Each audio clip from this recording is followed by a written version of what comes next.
And sure, you can say the stock market always goes up, right, if interest rates are always going down.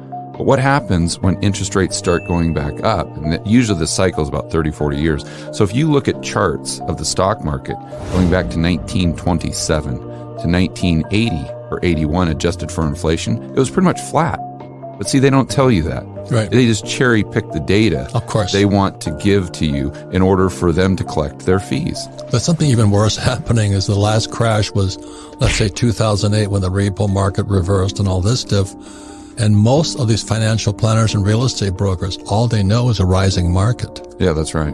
Since 2008, we've been nothing, and happy days are here again because they kept dropping interest rates.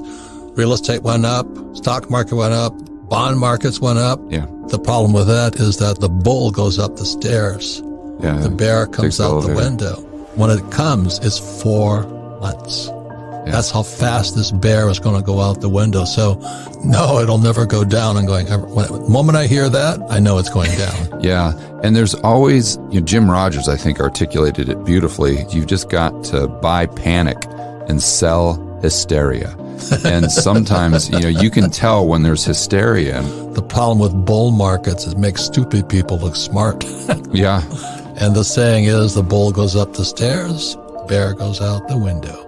Mm-hmm. And when it comes down fast. My question is, though, I didn't know people were committing suicide. Mm-hmm. This is deja vu all over again because in 1929, the saying was, watch out for falling bankers. Because they were coming out of the window, killing people in the street below. Yeah.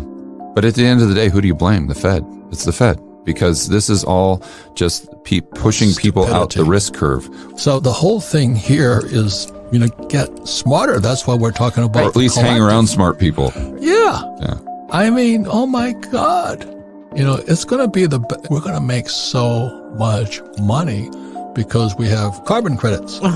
And we have biotech coming online and all that. There's more opportunity today, but not if you hang out with idiots. I do think there's incredible opportunities, but I think it would come in pretty much the opposite arena, and that's just old school commodities. I think we're going into a long-term super cycle. Absolutely. I think you're going to see prices of things like coal, uranium, and I think the overarching theme in pretty much everything that you've said for the last 30 or 40 years is if you're going into an investment and everyone else is doing it and that's what they're teaching you in school, you're probably not going to make money. You're probably going to lose money. But if you're going into an investment and every single person is telling you, Robert, you're crazy. What are you talking about? You're absolutely out of your mind.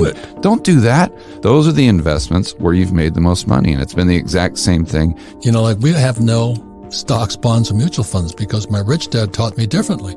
So today, like I was saying, and I said this all the time, we own oil wells. We don't own oil companies. We don't own stocks. So again, when Biden cut the XL pipeline off, oil went from 30 to 130. Holy mackerel, we're making so much money today. The dangerous thing is people are being wiped out. Inflation's killing them, food and fuel. That's right. That's what scares me. Yeah, but any intervention they have in a free market economy, it's always going to make things worse for the poor and middle class, whether it's through the insidious, invisible tax of inflation, or whether it's just propping up assets that are creating, these bubbles where people get completely wiped out and misallocation of resources and malinvestment. I mean, we've got to understand that central planning, or Marxism, as you always say, this is a very, very slippery slope. This is the road to ruin. Or as Jim Rogers says, this is the quick path to the poorhouse. We need to understand that free market capitalism is not perfect, but it's the best system we have to raise this standard of living for the poor and middle class.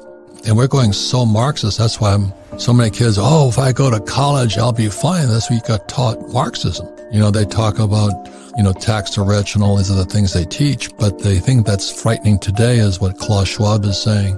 Someday you'll own nothing and you'll be happy. Right. That's the abolition of private property, which is Marx. Yeah. And that's what they're teaching the kids. Absolutely. And the crazy thing is they're trying to use inflation as a reason to tax the rich. And it's just completely perverse because the way you solve consumer price inflation produce more is, like we were saying, by producing more stuff. And, if you're taxing all the people that are producing, are we going to have less stuff in the future? We're going to have more stuff. No, but as you said, the money just moves. Yeah. Right? We moved to where we're treated the best. Yeah. And inflation is the worst tax of all.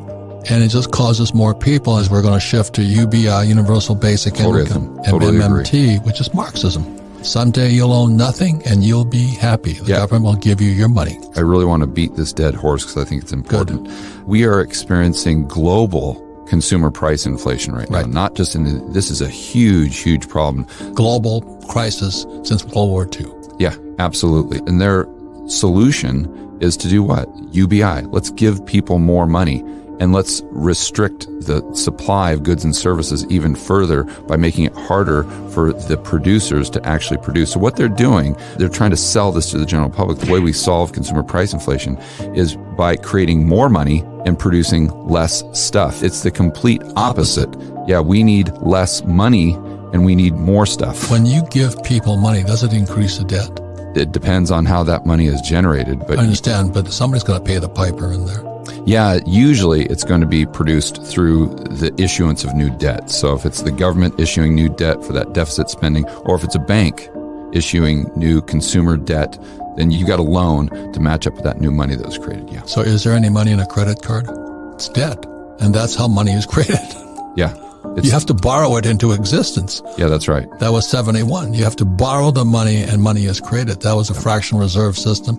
Fractional reserve system says you put your savings in a bank, let's say $100, the bank can lend out 1,000.